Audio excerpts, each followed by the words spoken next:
Интересно, это не дымящая печурка со стройки устроила такую дымовуху по всему району, что везде пахнет какой-то дрянью, гарью? А? Ребята, вы что там жжете? То, что вы жжете, в принципе, это всем уже понятно. Но вы конкретно дрянью какой-то топите.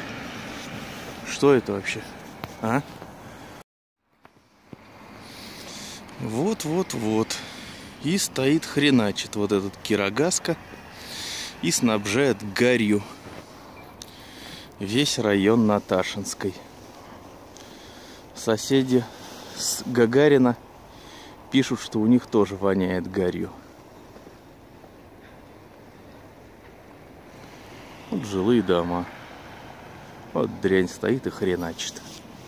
Воняет так, что, сильно воняет, в общем.